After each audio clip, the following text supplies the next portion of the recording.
Slimehouse TV, myself, Theo Kane, hope everybody is good. Hold tight, everybody watching this in advance over on Patreon, the Slime Alliance, the Slime Renegades, and everybody else that's locked in for some Toy Talk Tuesday. And boy, do you know that on this episode of Toy Talk Tuesday, we are going to be talking about toys, because I've got two guests on the show. I've got Nick Farrell and I've got Richard Myrick. These are two of the people that are behind the hit Netflix TV show, The Toys That Made Us. Nick is the editor of the show, Rich is one of the producers, so you don't know that I'm going to have so many questions about the production of that show. And then they also create their own online show called The Secret Compartment Show, which I'm not even lying and I'm not kidding and I'm not exaggerating, is my favourite thing that I can watch to do with toys. It's my favourite thing, whether it's online, a documentary, on telly, whatever. It's my favourite out of all of it. It's, in my opinion, the best toy show on the internet. So I can't wait to ask him about that production and then also, like, what's next? When can I see some more episodes? Because I love this shit. So without further ado, let's get into it. Let's speak to Nick, let's speak to Rich about The Toys That Made Us, The Secret Compartment Show, and everything in between. Let's do this. Pow!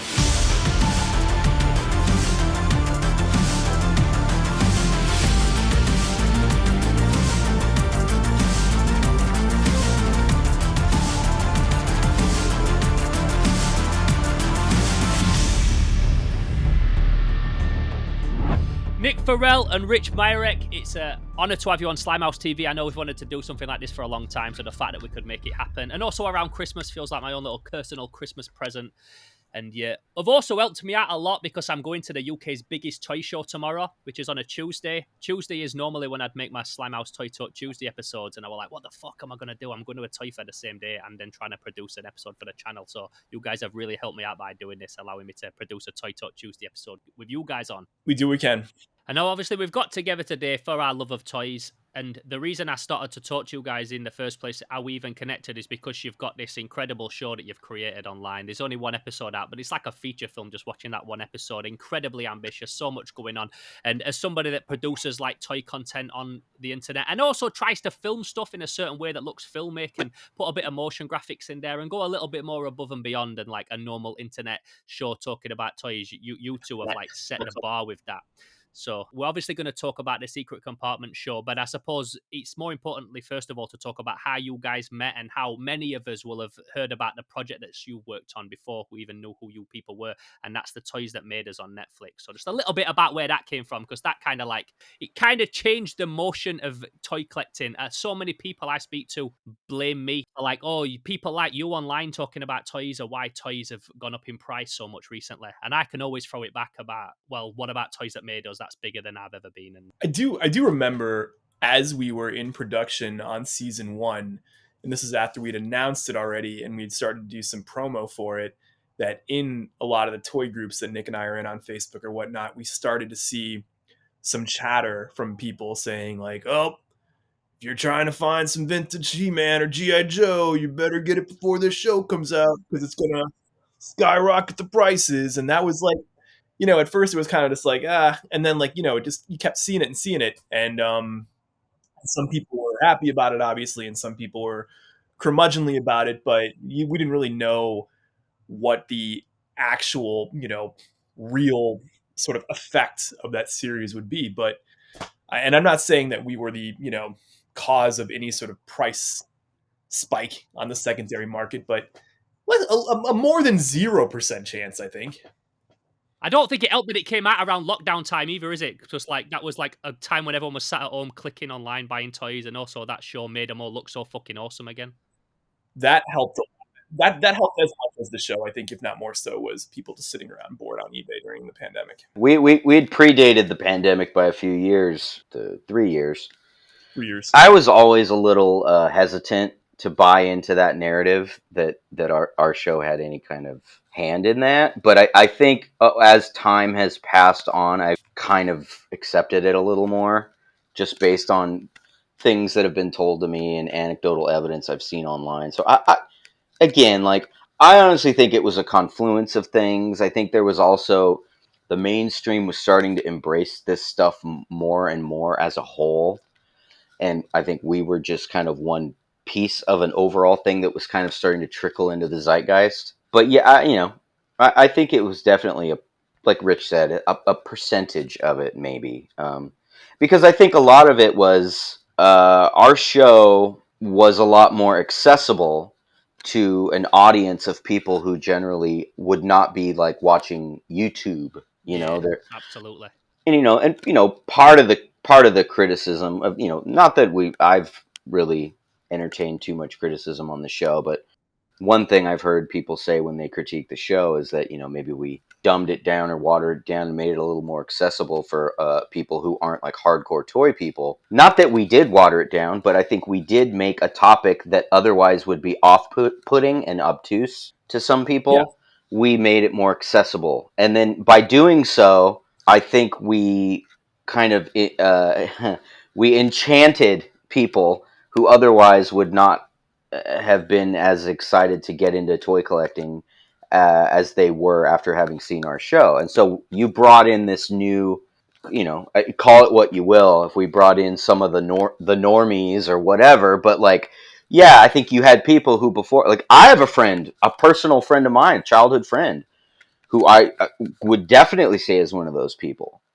He was never a toy collector, and now he's got, he's definitely dabbling, and he has told me point blank, "Oh yeah, your show kind of got me into that." Enchanted people, I definitely did Yeah. that in a way, not in a bad way. I mean, like I said, Stranger Things and all this stuff that come out, Ready Player One, and everything shining a light on this like 80s shit that we all love. Exactly. It was all a thing.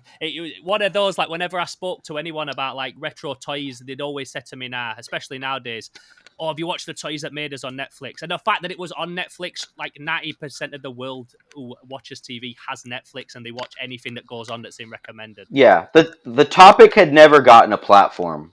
I think what the closest that this particular topic got in any kind of mainstream televised treatment up to that point, I guess, was the Toy Hunter with Jordan I was Hembrough. just going to say that, yeah, which was an awesome show, but you'd have to have Sky in a specific channel and like make a time to watch that. It's before streaming, isn't it, where you can just press a button and it plays. Exactly. That wasn't necessarily as accessible to everyone, and so, and even then, it covered the topic, but it did it in a different way, and it wasn't, I think, as kind of comprehensive and in depth. It was a lot more. I think the way they covered the topic was a lot more kind of surface level. Yeah. Yeah.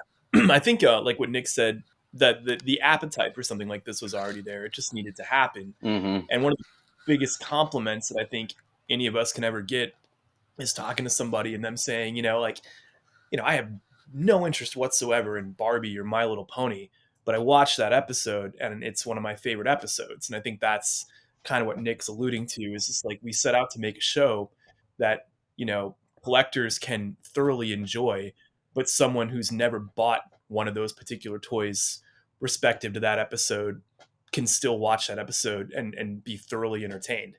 So I think in that regard, we pulled it off, but that's what we were, in theory, always striving to do.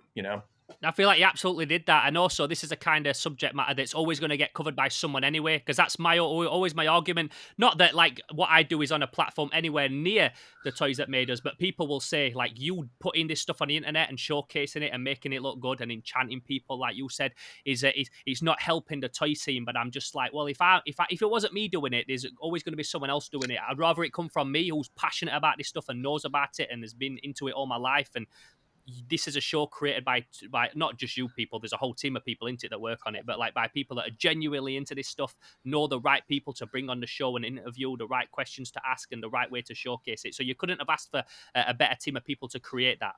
To that point, though, I will say that, this, top to bottom was, staffed by people who thoroughly love and are fans of this stuff. And Nick and I, and our poster Jason and our CEO Brian and everyone, we always joke about how making this show with the people that made it was like putting a bunch of alcoholics in a brewery. Like, we are all just, enabling each other on a daily basis to, complete collections and stuff like that. The amount of packages that were coming into our production office on a weekly basis while we were making the show was staggering. So, it was both a rewarding experience and an expensive one. The mailroom was so sick of our shit. Well, it will have also been a time as well. Like, if let's say, for the sake of argument, the Toys That Made Us was the sole reason toy prices have gone up within the last few years, even though it wasn't. But let's just say that it was. This was also a time when you will have been getting all this stuff like before the prices did skyrocket as well. If we're entertaining that argument, it was kind of like insider trading, where we were like, you know what, to hedge our bets, maybe we do complete a few of these collections and fill a few of these holes before this thing comes out. Because, better safe than sorry. That line of thinking was not so prevalent in my mind on the first go round. But when we did the second batch of episodes, which you guys know as being season 3, but it was actually Right. what was billed as seasons 1 and 2 was actually originally supposed to be one season of 8, and then we split it as we were halfway through editing them. Netflix decided we were going to cut it in half.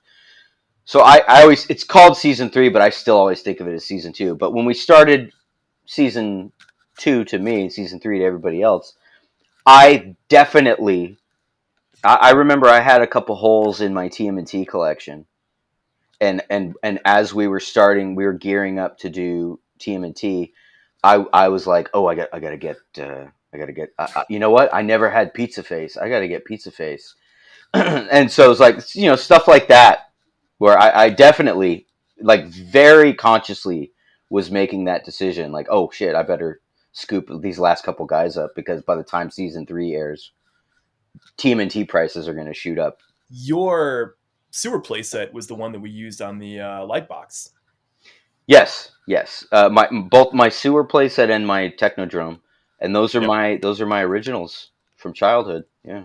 Yeah, a lot of the stuff that you see in the Lightbox in the series is either from Nick's collection, from my collection, and then we also had a lot of local collectors in the SoCal area come by and drop stuff off too. So it's like it took a village. Let's also note as well that at the minute, Rich is not in his toy room. He's actually in his sister's house. So normally he's surrounded by all of his toys, and there's a way that you can see all of his toys, which we'll talk about later in the show. But just wanted to throw that out there, that he's got a much bigger, more impressive setup behind him. He's not representative of my collection. Yeah. But my sister was in another room. So, on the show, involvement-wise, I know that Nick is the editor of it. I know that Rich, you're more involved in like the producing side of stuff. When you're putting this show together, how much say do you get in like, this is what I want to do this episode on, this is who I want to speak to? I mean, I'll let Nick talk on the editorial process. Yeah. On the producing side of it, we have a very comprehensive, wall that we have for each episode during the pre-production and the production stage, which outlines, potential travel schedules and who we want to talk to, because the whole process of putting the show together is like, it's like doing detective work. You start off with a handful of people, contacts. You do the first round of telephone calls to those people to determine who else you need to talk to, and it all sort of branches from there. You talk to 5 people who put you in contact with another few people, and as you're doing those first phone calls and the second follow-up phone calls, you start to put the outline of what you think the episode might be, and that changes several times throughout the process. And 3/4 of the way through, you finally talk to someone that you've been trying to get in contact with for 2 or 3 months, and that kind of diverts the whole thing, and you find out this new piece of information that is kind of pivotal to the episode. And this whole process it happens in each episode, but yeah, it's all about just those conversations, and then finally kind of determining who you're actually going to interview on camera and whatnot. So the who you talk to is kind of determined organically throughout that process, and then you take all of those interviews, and then Nick works his magic and puts it all together. One of the things I find as well when you're doing like documentary stuff is there's always someone else that you could speak to. There's always like another person that you could get ideally to say a few words about it. And it's also something that, like, if you're making a movie, you've got your start, your middle and end. But when you're making a documentary, there's always a little bit more story you could tell. So it's hard, like, where do we cap that off? When do we like stop trying to get people? When is the episode Some of that stuff came in at the 11th hour too. Like, some of that stuff we're just like, let's not lock this yet, because maybe we might still hear from this person. Yeah. But I mean, occasionally there's just that person that you just can't get, and you work with what you have. So that's the reality of doing a show like this. Overall, I would say though that we were very lucky I mean, Yes. we really, yes, there were a few people that just weren't available or weren't interested in talking to us, or there were a couple people that I remember even that we were over schedule and past the budget, and we couldn't send somebody out to interview them and or whatever. But like for the most part, like we really did get the people we needed to tell the story for the most part. Um, and that's another thing is like, and like Theo, kind of to wit of what you said, it's like you realize, and that this kind of plays in with my end of the process is once you're in the room and you're looking at the footage and you're figuring out how you're going to tell this story. And I always say, like, making a documentary, I think more so than any other visual medium, a documentary is really a trial and error process. And I call it, like, it sounds cheesy and hokey, but like I call it like a journey, like an exploration, because you're digging through the footage, you're putting the pieces together. Um, there is research that has been done before the interviews, but there's also a lot of research that happens in the edit. You know, sometimes you know the producers have ears for certain topics and stories and anecdotes, but then the editors have an ear for things in a way that the producers in the field don't, because your brain is structured in a different way because of the what your job is and what you're doing. And sometimes when you're in the edit, an editor will be like, "Oh, we need to take the story here." And everyone's like, "Oh, I guess we do." These shows become these shows in the edit bay. I mean, Nick and I were at PowerCon shooting stuff for the last act of the He-Man episode. Mm-hmm. Technically, after that episode had locked, because we realized that one of the main beats that we wanted to hit on that episode at the end was the generational fandom element of it, and we needed that visual. So we were at PowerCon getting that footage. And another thing, it's not just the interviews that are necessary to particularly make an episode work, but also sometimes there's a bit of archival footage that is just this like white whale that we need Mm.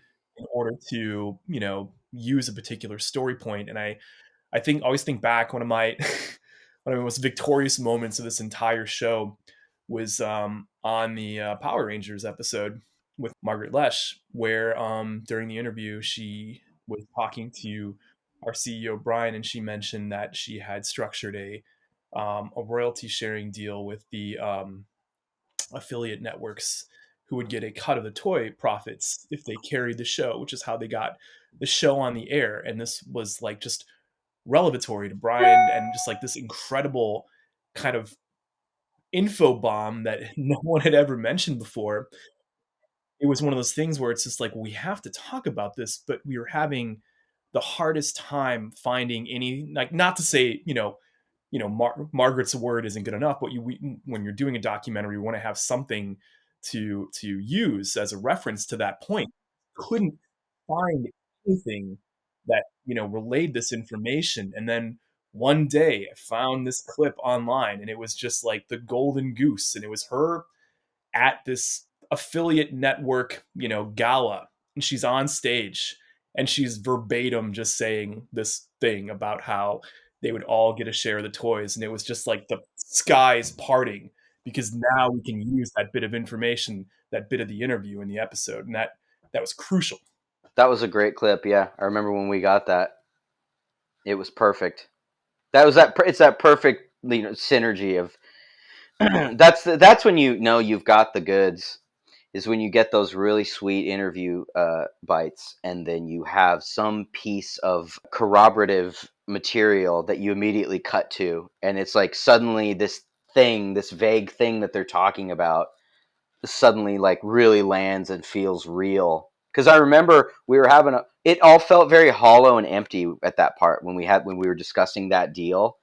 And we were Yeah. like, do we have anything for this? Like, she's just talking about it, but do we have anything? When we found her at that podium with her 1990s hair out to here, saying like, we're going to give you guys a cut of the deal and da da da, and all the affiliates are clapping in there, and I was like, oh my god, there And it we have is. some random person uploaded it to a blog, you know. Mm-hmm. I mean, in terms of this show, it is like it's a big production. It's on Netflix. You have limitations. You can't go further than this with time limit. You've got to stick on brand in certain ways. But then obviously that's why I want to talk about your show that you make, your passion project, the Secret Compartment show, should I say, which is something that you two guys make. As far as I'm aware, it's solely just you two that's involved with it. Even though we've got other characters that turn up talking about this dude. Do you know what I mean? But it's solely you two that make that with no limitations. You aren't going to make it like family friendly or anything. Like, you can really make what you two want to make. And I was saying, oh, he's all Christmased up. Look at that. He outdid me. He's got a Santa outfit on. Oh shit. I was saying before we was rolling that like it's I can't even remember what I was saying. You just threw me off by showing me a Santa Claus dress Rom.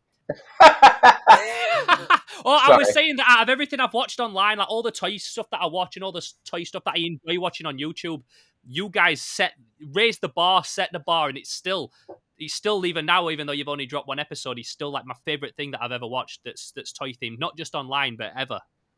Well, thanks. I guess Thank you. this stupid thing was a kind of a. This goes back to about, I think, 2019.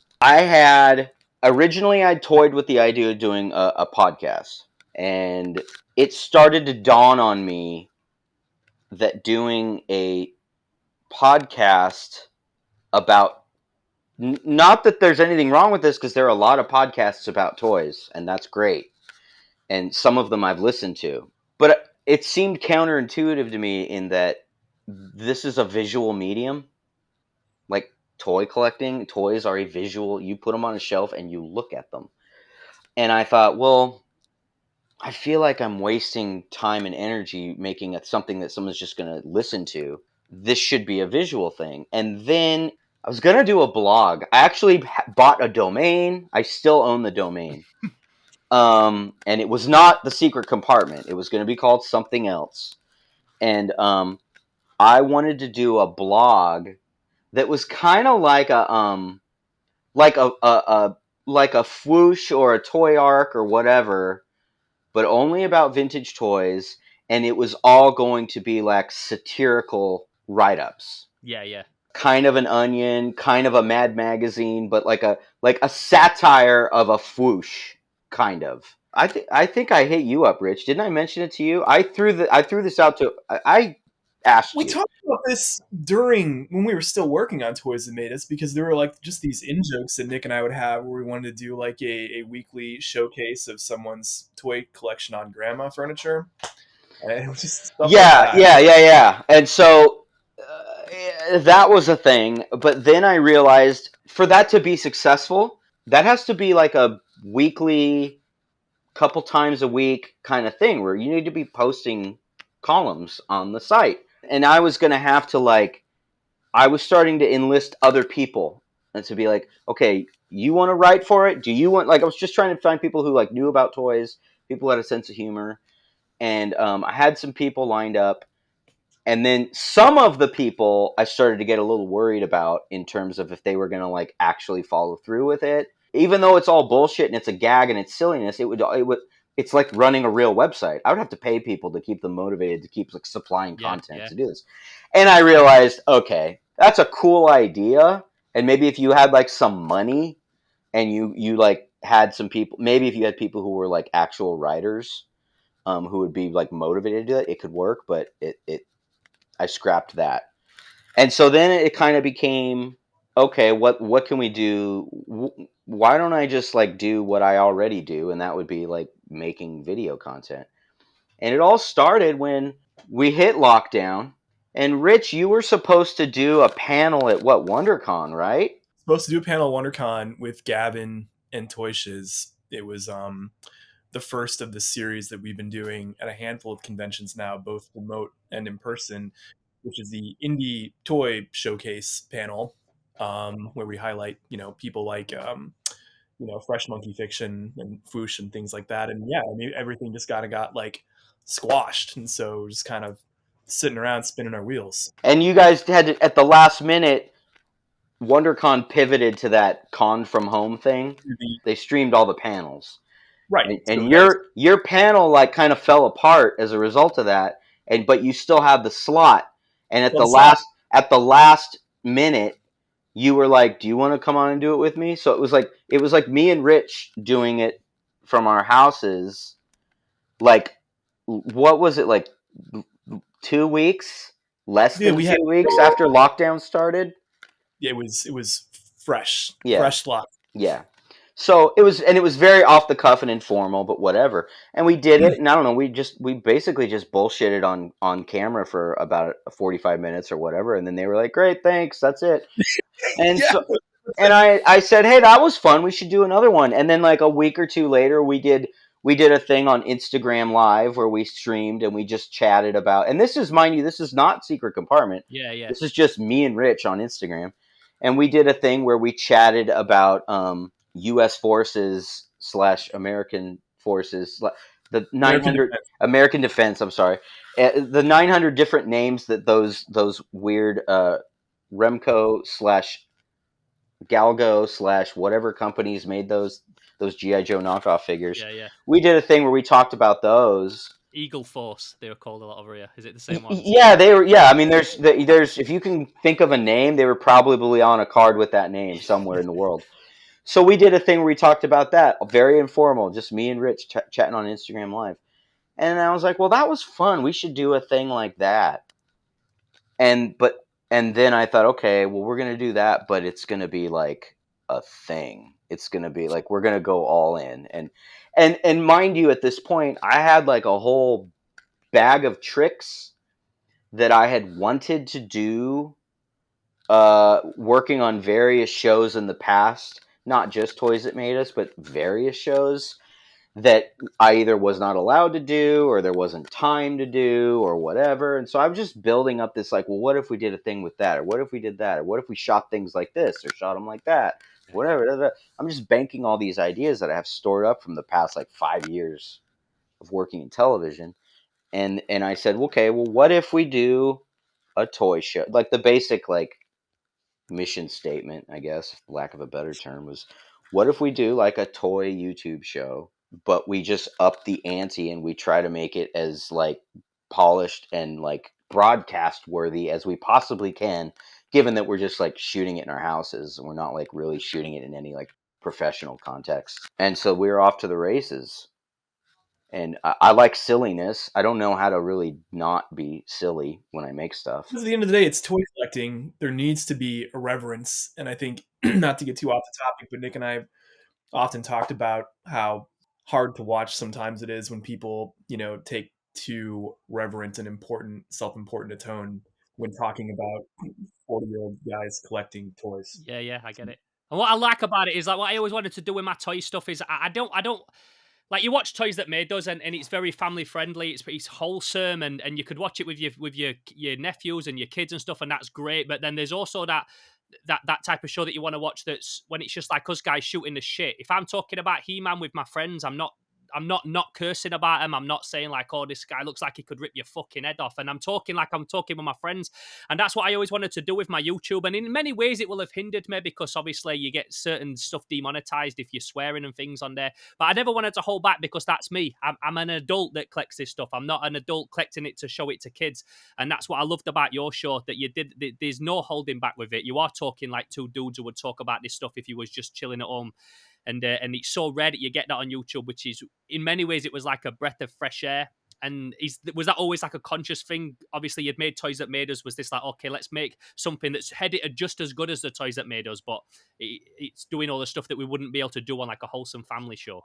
Yeah, like Toys That Made Us After Dark, I guess, would be one Yeah, way to explain. But I think it all comes from another big part of why I wanted to do this.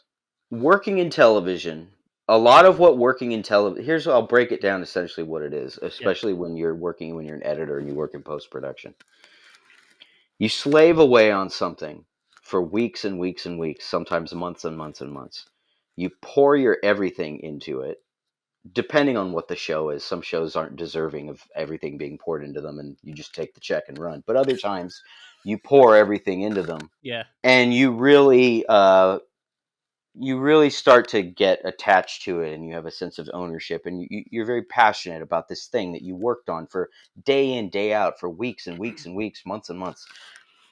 Well, then you submit it to somebody, be it somebody above you at the company you're working at, or then after them, it will go to somebody at the network or the streamer who is in charge over there. And everyone is basically at that point going to tell you what you did wrong.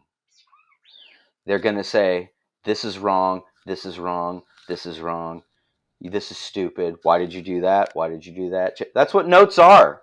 That's what getting notes are. It's people telling you what you did wrong. I hate And notes. and and and it's a part of the process. I mean, it's unavoidable. It is what it is. But depending on your investment in that particular project, it can either be a mild nuisance or it can be soul crushing. And in order to preserve your sanity and to keep some amount of your soul from being completely sapped out of you, you need to have an outlet that is independent of all of that, where no one can tell you what to do. And that is a kind of the guiding tenet of the Secret Compartment.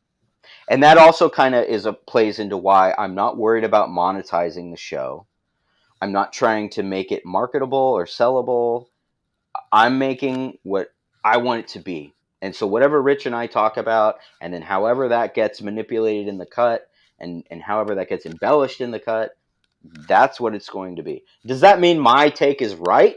Not necessarily, but it's my thing. It's what I want to do. So, and I know I see that sometimes, like when you want to monetize or when you're trying to be accessible, you, like you said, you have to make those compromises. But see, that's all I get paid to compromise all day every day. And I was like, I want this one thing where I can say no. I don't care what you like or don't like. This is what I'm making, and if you want to watch it, watch it. If not, fuck off. I don't care. The Secret Compartment in a nutshell. But it just so happens to be about old toys. And it's funny as well because you said that you were going to start this as a blog or a podcast, all stuff that's really low maintenance, and then you decided to go in like a completely different direction and make it like so unnecessarily slick. Like there's some editing in that is you'll be talking about something and you're like, oh, these came out in 1984, and then you'll cut to some kind of like graphic that you've made that looks like an old magazine article with all other little things going on that you've created, all just to focus on an image for like a second. Like it doesn't warrant all that graphics that you put into it and all that time, but I love that you have. Like, why did you decide to go from something that's so low key to something that's going to take me like a year to produce one episode because it's got that much editing going on? Yeah, well, I like to make my life difficult. Also, that kind of plays in to what I was saying earlier about like ideas I had and things I wanted to do that now you see why some of these things can't be done on a TV show. Yeah, time. At least unless you have a much bigger budget. But like the time is always a factor. You are racing the clock. There's so many times I have to just say that's good enough. But I don't have a deadline on this show. And again, I mean, it's a very bullshitty, self-indulgent thing, that this whole process. Like I like, again, like you said, like it took a year to make one fucking episode. Granted, we are not ever going to do anything that long and involved ever again. We're looking at like a 10-minute and under show moving forward. This is not going to be. Have we closed the door on music videos entirely? Yeah, there's whole musical segments. We'll see. Anything's possible. And just while we're talking about that show, I want to like really urge people to go check it out if you've not already. Like, if you liked the Toys That Made Us, and then you like the more crass humor or like adult theme of Slimehouse TV, like you couldn't ask for a better show to watch than the Secret Compartment show. Obviously, I'm going to link it in the bottom so people can go and watch it. Like, I'm still in a stage where I'm always like developing my style, and I watch an episode I filmed a year ago, and I'm thinking, oh, I'd do that so much better now. But so much of that is down to me watching like that first episode of Secret Compartment show and being like, boy, the sets that these guys have created to shoot these toys is like unreal. Like I thought like doing a bit of nice lighting before I was the only guy doing that. And then I saw what your guys are putting out and I'm like, oh, I need to step my fucking game up. Nick's a lighting wizard. Yeah, or no, the stuff, the way that you've put these sets together is, and like making stuff look like an old toy commercial, that's what I'm all about. And it's also funny that you said that like you make your life harder sometimes just because it's something that you personally wanted to do. I'm currently starting to film a big episode on the Toy Biz Resident Evil figures. Took me a long time to collect them all. Oh, cool. But, I did it at first. I was like, oh, I'm just gonna like set up like a bit of a set just behind them, and then now I've built like a whole fucking diorama, and I've been up to like 4 a.m. every night building little shutters for windows and bullshit that no one's ever gonna see. But I just wanted the excuse to create a diorama. And I feel that you've got that very much that same mentality when you're saying that there's things that you wanted to do and you just wanted an excuse to do them and you've been able to do them through this show. Tell me a little bit about the sets that your guys built, because when you're showcasing these toys, like enchanting people doesn't even come close to how cool you make these fucking toys up with these sets that you've set up. Well, it's very much, I think a lot of my creative aesthetic with a lot of this stuff is me basically just aping the style and aesthetic of 1980s marketing, Toy catalogs. marketing. Yeah. Catalogs, cardback cross-sell. It's all just like kind of like, how can I evoke that vibe of like, how would they have set them up on the cardback, or how would they set them up in the catalog or in a commercial? For me, those sold those toys as a kid better than anything else. Is like I was almost as excited when I got a boxed anything in the 80s to have that cross-sell catalog and to see what else was coming out and what was already out there as much as the toy itself. Like, and I have a whole like accordion folder of those things that I've, amassed over the years because I still love just looking through them. They're so well put together. Mm-hmm. And like to wit of that, like the TV spots. Yeah. You would see like one commercial that comes to mind was the a couple things, and a lot of it comes back to Kenner, but like the some of the Real Ghostbuster ads where they would like build a whole like city street, and the kids would be like rolling Ecto 1 down a little set of a miniature city street. I know there was a really cool one like that for the Terminator 2 line. There was a really cool commercial where they had a really cool set that they built, and that shit, man, that was like crack cocaine for a little kid. Like they knew how to sell that shit. Like they made that stuff look so appealing with the lighting and building those little sets and putting that backdrop and putting the toys in that context and making them so much more exciting than they would be if it was just a shot of a kid playing with a toy on a couch, which is what in reality we really were doing. Yeah. And there were commercials that did that because they were probably like, we're not spending the money on a fucking set. Like, come on, just put them on the couch. Let's knock this out. I mean, there was the huge commercial where it's literally the dad on the exercise bike, which is one of my favorite commercials. Yeah. And the Manny Faces one. The Manny Faces one, yeah. Yeah, those were silly. But I think those were the ads. I feel like those were the ads that were aimed more at the parents. Yes, there was definitely that angle back then where it's just like, I think they actually addressed parents directly. They did, yeah. They don't really do that anymore, but they used to do that sometimes. Do you want to shut your kids up while you're trying to exercise? Buy them a He-Man. Buy them a man. Yeah, exactly. As opposed to like, I always think of the Dino Riders commercial, like pure filmmaking. There's so much shit going on. Oh, that's another perfect example. Yeah. We would put them in the jungles and like, I mean, it trenches really dug and fucking piles of rocks and shit. I love that. I don't think enough can be said about how effective that is. And so I really wanted to bring that flavor to when we would shoot all the beauties of the figures. That particular episode was a real pain in the ass because we covered 6 different lines, and as such, we had 6 different setups. And so I had to design and build and then strike 6 different sets. And I'm just shooting all this shit in my garage. I don't have anywhere fancy to do this stuff. But like, it was a lot of work. Moving forward, our episodes are going to be more focused on like a specific topic or a figure. I mean, we will literally be doing episodes that are about a figure. That's going to be nice moving forward to build like one set and only have to worry about one set, and then you're done. That episode's been shot. A lot of that stuff that we shot in Nick's garage for the toy sets was in the middle of the summer in Southern California, and it was hot as balls in that garage. Mm-hmm. I can't even imagine living in England. Sweating profusely. I want to talk about this guy's involvement because not only have these guys like got this like stupidly high production quality show that they've been. I mean, I know they film it in their houses and their garages, but you'd never know by looking at it, other than when you're just talking to each other. It looks like you got huge sets set up in studio and stuff, but then you've also brought on a whole animated character that must again like slow down the process of making this stuff so much. Oh, immensely. And he's not like on puppets, like you're animating him in real time. This is a dude that's like, it's an actual animated, like very hard on the animator's hands to do it in real time. Again, I wanted to add some kind of a pizzazz. I just really liked the idea of like having a toy actually partaking in the discussion. And I liked the idea of, I love washed up Hollywood has-beens. I love those type of characters. I love people who were hot shit for 5 minutes and have all these great industry stories about they partied with this and did coke with that and whatever. And I wanted an analog to that comes from the toy world. And I thought, like, who would be a good candidate for that? And I took a few days to kind of think it over, and then it like suddenly dawned on me. I was like, Rom. Like, Rom is the Eric Estrada of toys. Like, he is like, he's just a complete has-been.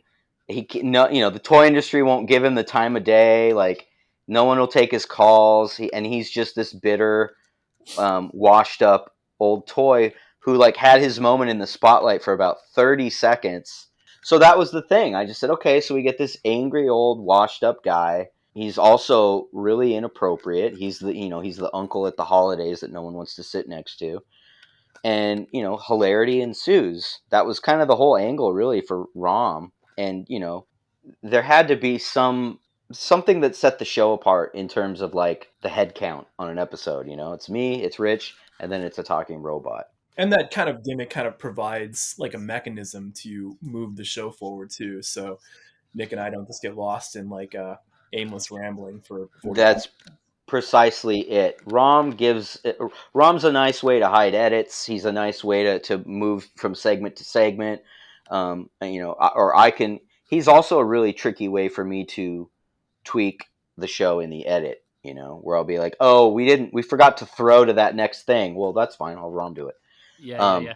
He's really like, for as much of a pain in the ass he is, he's also like a secret get out of jail card that helps me a lot in the edit and can help, like Rich said, like he kind of helps move the show forward.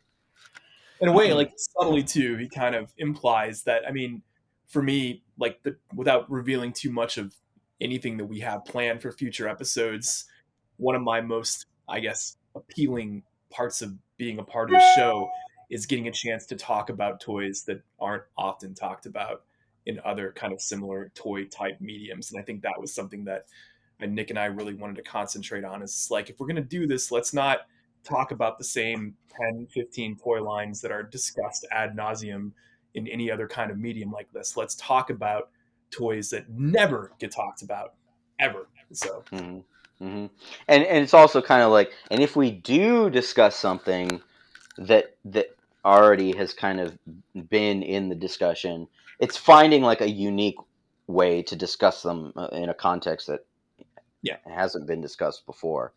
But we really are trying to keep the focus on, what's the little weird random offshoot lines, the also rans that don't always get the love and attention that some of these other properties do. And, There's two things you mentioned there, because I mean, first of all, when you were talking about Rom having him as like the inappropriate uncle, it also reminds me of that Eminem thing. Do you remember, like, for a bit, Eminem had like a little dog puppet that he'd interview people with because he could say whatever the fuck he wanted through the puppet, and they couldn't say it was Eminem. So like, you get away with like a lot of that inappropriate humor and saying some crude, crass bullshit, but through this robot that it's like, oh yeah, it's not us, it's Rom.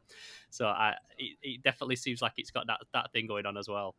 And then No, we've it's got, not me. That's all him. yeah, it's I got all nothing Rob. to do Yeah. with that. That's all him. And then talking about like you wanting to cover toys that no one really talks about and like the real obscure stuff, which I find like in terms of YouTube, like if you was trying to get views and revenue and things, it's so hard like trying to talk about some weird little obscure thing that only like us guys and 10 other people know about. Whereas you get the guy talking about the new Motu Origins or something, getting like 50,000 views on every video because he's talking about something that everybody knows. But it's also again so fresh to see people talking about these real obscure lines that people don't think about. And you know for a fact that in the next 10 years, everyone's going to be talking about them as again. So it's nice that you can say that you're the first people to do it. Absolutely, and you know, and also just I'm not gonna like try to claim like we are necessarily the first to do. I mean, there are things that we have in the works to be covered that I know for a fact people have done videos on Yeah, yeah. before. It's not like we're going to be the very Well, first yeah, to talk nothing's about not X, Y, being and done, Z. but like doing it properly, doing it right. Yeah, and I think also another thing, and it kind of plays into like, you know, it's no secret that these things take a long time to make. And during the course of a year, I'll be honest with you, you're not going to see a lot of our episodes over the course of a year. I think the best way to think of our show, rather than thinking of it as like a weekly show, think of it as like specials. I think that's the best because we don't have the time to make this show at the magnitude we make it on a regular basis. It's just not going to happen. They're going to be specials. Think of them that way. And in the meantime, you can follow our Instagram account and, you know, and whatever. And also I am trying to, I think I had mentioned this to you recently, Theo, like I'm trying to come up with a way to do quick pieces of content that we could just like, not like a secret compartment light kind of thing where we do like a minute or a 2 minute thing, like what, and how, whatever form that ends up taking, I still haven't decided yet. But because of that, you can cover the hot newness if you know you're the type of show that's doing weekly content. Because you're the news. You're on every week. You're Wolf Blitzer, whatever. You're on every week. You're talking about what's going on. Here's the new this. Here's the new that. And it's fine because next week there's going to be another new thing and you're going to talk about that. But we don't do that because of the fact that the episodes are not going to be coming out as at such a regular clip as some of these other content creators are. It's very important that the episodes take on an evergreen tone. Yeah. Because it doesn't, you can't talk about something current and then not make another episode for 3 months. Yeah. If you and that's so disposable as well. If you're watching something that's like it's only relevant for that week, you'll make like when I like to do it. I like to do something that you'll go back and watch 10 times, not something you're going to watch once. I want to make stuff that we can just make and put it on YouTube, and it's just going to sit there in perpetuity. Yeah. And if you watch it the week we drop it, it's going to be just as relevant and make just as much sense as if you stumble upon it 5 years later. That's exactly it. And that's what I want our show to be, because there are lots of guys out there doing the Wolf Blitzer. They're giving you the news, and we're not doing that. There's plenty of guys who do that better, and they've got it taken care of. And also, like, I don't know, like for me personally, part of it is I just don't care. Like, I'm not as invested in a lot of the modern stuff. Like, I still pick up modern things here and there, and I like to follow the industry. I'm always keeping abreast of what's going on in contemporary toys because it's fascinating. But I don't feel the need to like report on it. Well, also, we got bit in the ass from a timeliness perspective on our first episode because we did a whole gimmick where we talked about properties that hadn't gotten modern toy lines made of them yet. And then in the midst of us finishing up that episode, at least one of them happened. So we had to even add a little like kind of like amendment to the episode to be like, okay, we took too long, this happened. So enjoy. Yeah, it really did. And that, you know, that's, I wanted the first episode to kind of straddle the line of vintage and modern as a way to kind of bring more people in. Yeah. But like, that's probably never going to happen again. Like, honestly, like, I don't think we're really going to mention anything that's going to have any correlation to what's going on in contemporary toys ever again, probably. It's very interesting. The first episode has there are parts of the show that have a tone that will never be duplicated. I think the subsequent episodes are going to be a little different and take a slightly different approach. Well, you'll have definitely found your feet, won't you, with that episode about what you like, what works, what can you do quicker. But like just talking about the thing that you said about you mentioned something, and then by the time you got the episode out, it had already been handled, so to speak. Like you handled that so well by using ROM. So to anybody that doesn't know, like you were talking about the Dungeons and Dragons line and that you'd love to see it make a comeback. By the time that you'd got the episode finished, it had been announced that they were doing a new set of Dungeons and Dragons, but you handled it so Specifically, well. the animated series from the Yeah, 80s. yeah. Specifically, there's ones you were talking about wanting to see. But yeah, you edited it and handled it so well that you released that little bit as like a little bit of a pilot. And if anything, that just got me more hyped up to see the show at that point because I'd only seen like tiny clips up until then. And also, like you're saying, you're creating this show, but you're not too bothered about like doing that regular content and getting like a load of traction from it because you both work professional industry jobs at Nacelle anyway. So it's just your complete passion project. You're still doing the big industry thing anyway, which is what a lot of people want to build up the YouTube to get to. So you're doing this, and you've got the toys that made us, you've got the movies that made us, which was another fantastic series that obviously you created and then Nick edited, and then now you've got this toy line coming out. I want to talk a little bit about the toys. Roboforce, Sectaurs, we're back. Tell me a little bit about this. So yeah, over at Nacelle, we decided why not just make toys if we're already making shows about toys. So that's what we're doing. And Roboforce is available now. It's out. Wave 1, Max and Wrecker.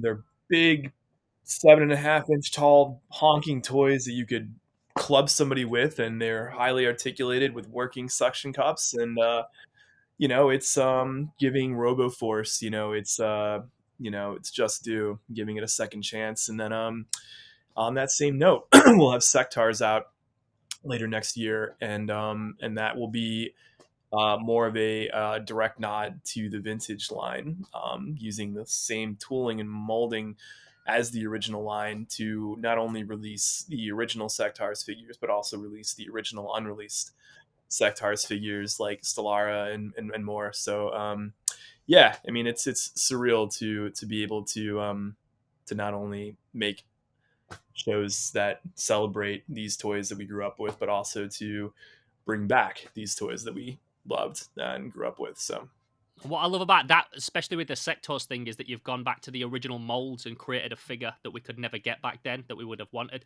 My favorite type of, because obviously everything gets brought out again now, everything gets reproduced, everything gets rebooted, and you can get like every He-Man figure again, and so many lines now. You can go get like a new figure, but it's an old character, but it's sculpted in a new way. But you're telling me that the Sectaurs, at least that one figure is made from the original tool in it. I like them toys that feel like they've been in a time capsule and we just cracked open a crate and we were like, oh shit, these existed and we never saw them before.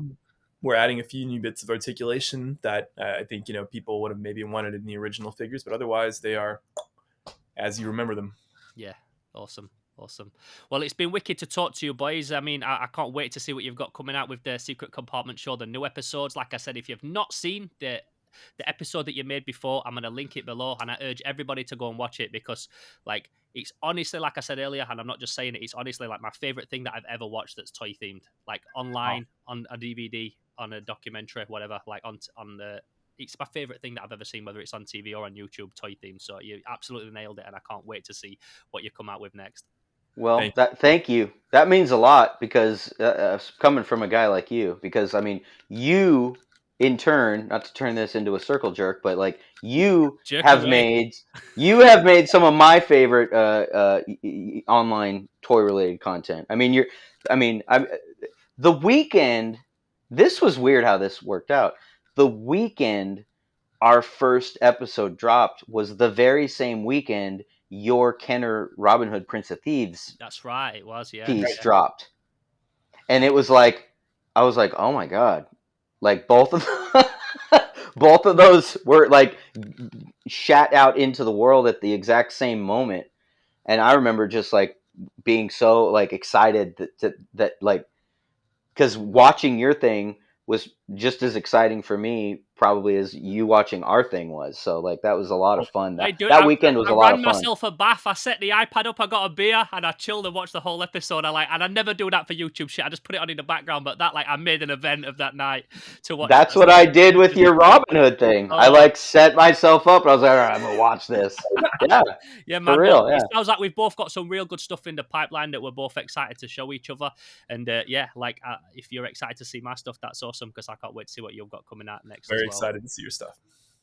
So how awesome was that, man? They're two people that I've wanted to get on the show for such a long time. Do something with some kind of collaboration because I love what they're doing. I love the toys that made us, but I especially love the Secret Compartment show. And like I said, today is Boxing Day. It was only Christmas yesterday. So not only are we super dedicated to do this, not be sat with our families eating bubble and squeak, we're out here making toy content. They're my kind of people. And also, my own little personal Christmas present, getting both of those guys here on Slimehouse TV. If you did enjoy this show, please don't forget to give it a like. Let me know in the comments below your thoughts on today's episode. Are you a fan of the toys that made us? Have you seen the Secret Compartment show? Have you never seen it, but you're going to go watch it now that you've watched this episode? Let me know in the comments below. If this is your first time checking out Slimehouse TV, I'm Theo Kane. We do videos every single week, and we've got a great toy community here. So don't forget to introduce yourself down below. Let me know what you collect, and welcome to Slimehouse TV. Now, if you want to hit me up, but you don't want to do it publicly, the best place to do that is drop me a private message over on Instagram at Theo_Kane_Slimehouse. That's also the best place to keep up to date with everything that I've got going on here at Slimehouse TV because it's the social media that I'm the most active on.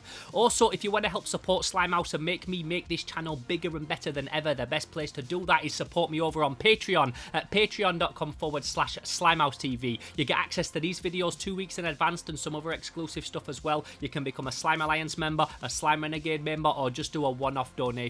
But it all really helps me make this channel bigger and better than ever and allows me to keep that content coming regularly. So, in the meantime, I'll catch you in the next episode. I'm Theo Kane, this is Slimehouse TV. Shouts to Nick and shouts to Rich for doing this. It's been fucking awesome and I can't wait to talk to those guys again. So, in the meantime, I'm gone. Peace. Pow!